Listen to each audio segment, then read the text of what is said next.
Hello friends, it's video part 2 of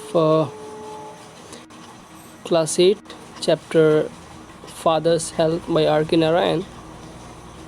Let's start. The result was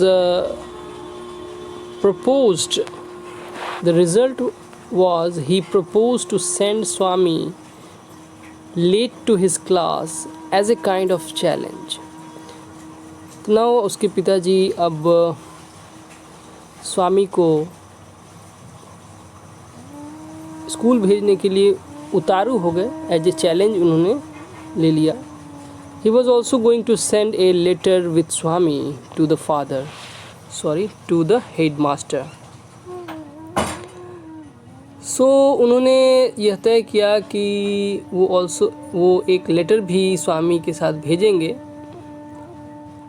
जो कि उसे headmaster को देना पड़ेगा.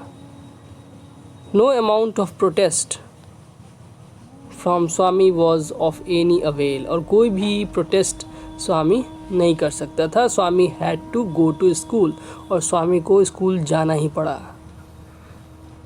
By the time he was ready, father had composed a long letter to the headmaster. और जब तक रेडी होता स्वामी तब तक उन्होंने एक लेटर हेडमास्टर के लिए उन्होंने लिख दिया.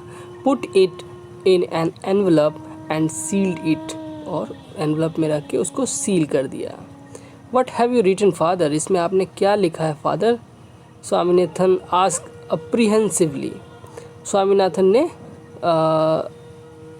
फादर से पूछा कि आखिर आपने इसमें क्या लिखा है. अप्रीहेंसिवली का मतलब होता है एंक्ससली. वो थोड़ा चिंतित था. तो फादर ने कहा nothing for you.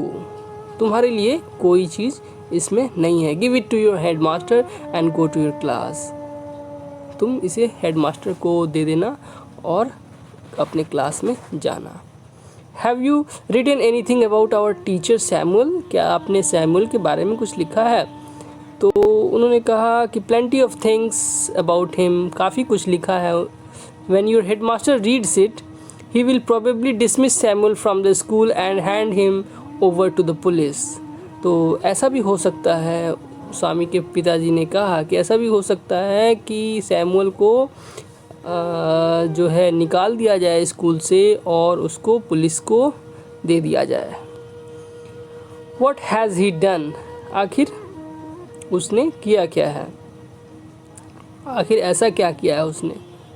Well, there is a full account of everything he has done in this letter.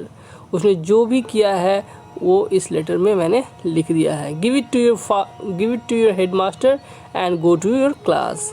तुम इसको हेडमास्टर को दे देना और क्लास में फिर जाना. You must bring an acknowledgement from him in the evening. एक स्वीकार का जो स्वीकारोक्ति है, स्वीकार पत्र है, एक एक्नॉलेजमेंट है, वो तुम लौटते वक्त शाम में लेते आना. Swami went to school feeling that he was the worst perjurer on the earth. Perjurer का मतलब होता है false witness. और जब वो जा रहा था, स्वामी went to school feeling that he was the worst perjurer. वो बहुत ही worst witness है जिसने कि सही में कुछ नहीं देखा है. His conscience bothered him. और उसका जो कॉन्साइंस था, उसकी जो आत्मा थी वो थोड़ी परेशान थी. Because he wasn't at all sure if he had been accurate in his description of Samuel. और क्योंकि वो बहुत सही महसूस नहीं कर रहा था कि उसने जो भी कहा है फादर को वो सही है या नहीं है.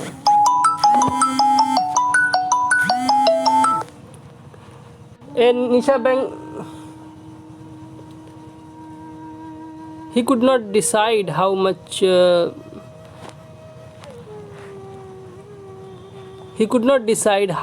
of what he had said was imagined and how much of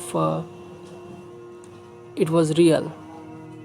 He could not decide how much of what he had said was imagined and how much of it was real. तो वो यह decide नहीं कर पा रहा था. He could not decide कि उसने जो भी कहा वो कितना इमेजिन करके, कितनी कल्पना और कितना रियलिटी उसमें थी. He stopped for a moment on the roadside. He stopped for a moment on the roadside to make up his mind about Samuel. और वो थोड़ा सा रुका एक रोड साइड में कि वो एक माइंड मेकअप कर ले सैमुअल के बारे में बताने से पहले. He was not such a bad man after all. और वो सोच रहा था कि वो टीचर जो सैमुअल है वो इतना भी बुरा नहीं है. Personally he was much more genial, क्योंकि वो पर्सनली बहुत ही अच्छा व्यक्ति है, जेनियल है, फ्रेंडली और प्लीजेंट है. देन द रेस्ट, बाकी टीचरों से तो अच्छा ही है. Often he cracked a joke और टू सेंटरिंग अराउंड स्वामीज इनएक्शंस. तो कभी कभी वो जो है स्वामी के इनएक्शंस पे जोक करता है. And Swami took it as a mark of Samuel's personal regard for him. लेकिन स्वामी को लगता था कि सैमुअल जो है उसका रिगार्ड करता है, उसका ख्याल रखता है. But there was no doubt that he treated people badly. लेकिन इसमें कोई डाउट नहीं है कि वो बहुत ही बुरी तरह से बर्ताव करता है लोगों के साथ. हिज केन स्किन पीपल्स हैंड्स.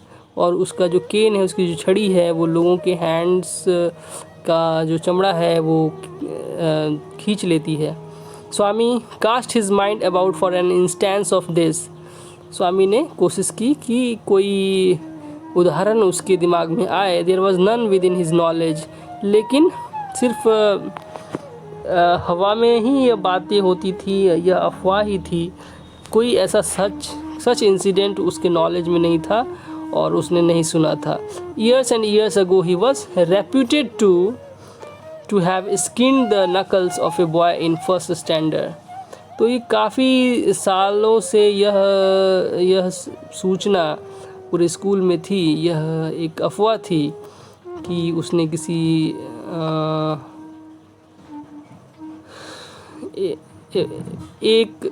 कक्षा एक में फर्स्ट स्टैंडर्ड में पढ़ने वाले लड़के का जो है वो ब्लड निकाल दिया था. And made him smear the blood on his face. और उसके बाद उसको ब्लड को फेस पे लगाने के लिए बोला था. आज के लिए इतना ही. Thank you.